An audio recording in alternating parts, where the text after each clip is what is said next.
Shugaban ƙasa Muhammadu Buhari ya sauka a Nairobi babban birnin ƙasar Kenya domin halartar taron hukumar kula da muhalli da Majalisar Ɗinkin Duniya.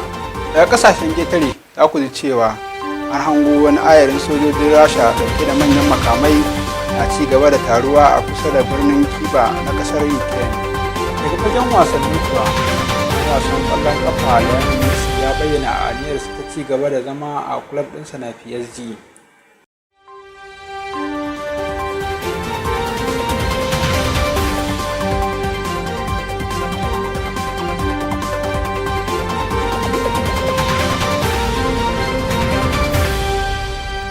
Masu kallo da sauraro assalamu alaikum, barkanmu da sake kasancewa da ku ta cikin labaran duniya daga nan tashar Frame Time News. Sunana Gaddafi Yakubu, ni ne zan gabatar da labaran, don haka sai ku gyara zama domin kallon labaran.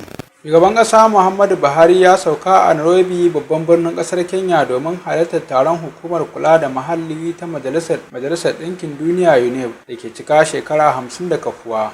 Fadar shugaban ƙasa ta ce a yau Talata 1 ga watan Maris shugaba Buhari ya tafi Kenya domin halartar bikin hukumar UNEP na kwanaki 3 zuwa 4 ga watan Maris. Shugaban zai tafi tare da rakiyar ministocin harkokin wajensa da na muhalli da kuma mai ba shawara akan harkar tsaro.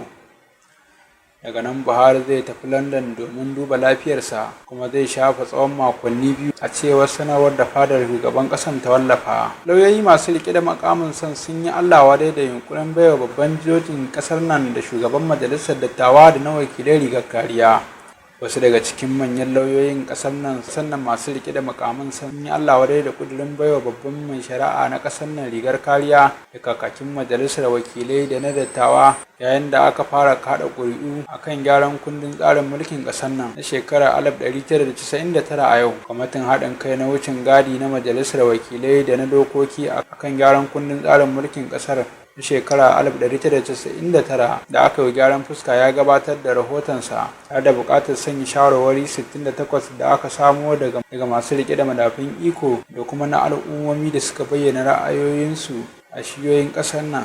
Guda daga cikin manyan lauyoyin ƙasar nan Reke Rashid ya ce batun yanzu ba 'yan majalisa ke yunkurin baiwa kansu rigar kariya. Ya bayyana matakin sanya babban jojin ƙasar nan cikin ƙudurin a matsayin cin hanci. Yanzu haka dai shugaban ƙasa da mataimakinsa da gwamnonin jihohi 36 su ne suke cin moriyar gajiyar kariyar.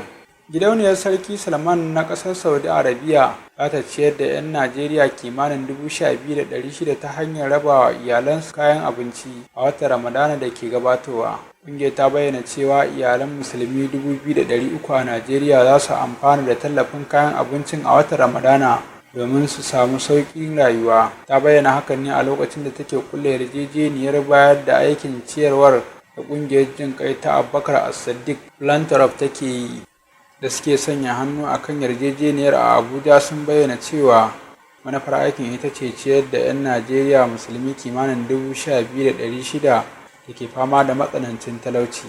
Daga jihar Kaduna, gwamnatin Kaduna ta gargaɗi al'ummar jihar da su yi hatara saboda 'yan bindiga sun sanya ababen fashewa a asibitoci da makarantu da sauran wuraren taron jama'a a jihar. Ma'aikatar tsaro da harkokin cikin gida ta jihar Kaduna ta ce ta gano hakan ne bayan bayanan sirri. Kwamishinan kula da ma'aikatar Samuel Arawan ne ya sanar da hakan. Ya kuma ƙara da cewa 'yan ta'addan na yunkurin cutar da al'umma ta hanyar dasa ababen fashewa a makarantu da asibitoci, gidajen abinci, wuraren ibada da manyan hanyoyi, otal-otal da wuraren shakatawa. Amma ya ce hukumomi na aiki ka'in da na'in don tabbatar da tsaron rayuka da dukiyoyin al'umma da na gwamnati. Daga kasashen ƙetare an gano wani ayarin sojojin Rasha ɗauke da manyan makamai na ci gaba da taruwa a kusa da birnin Kyiv na ƙasar Ukraine. Wannan da yana zuwa ne a daidai lokacin da manyan jami'an ƙasashen biyu suke kawo ƙarshen zagayen farko na tattaunawa don tsagaita wuta bayan shiga tsakani da makociyarsu wato Belarus ta yi.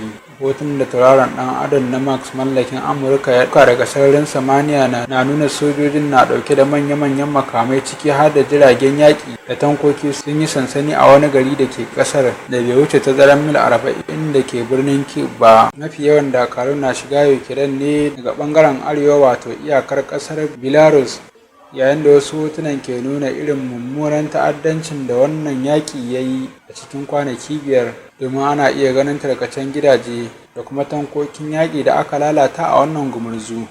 Daga fagen wasanni, ɗan wasan ƙwallon ƙafa Lionel Messi na da niyyar ci gaba da zama a ƙungiyar ƙwallon ƙafa ta PSG a kakar wasa mai zuwa, duk da rashin jin daɗin yadda magoya bayan ke caccakarsa a kafafen yaɗa labarai a ƙasar Faransa. To ƙarshen labaran kenan, sunana Gaddafi Yakubu nake cewa mu kasance lafiya.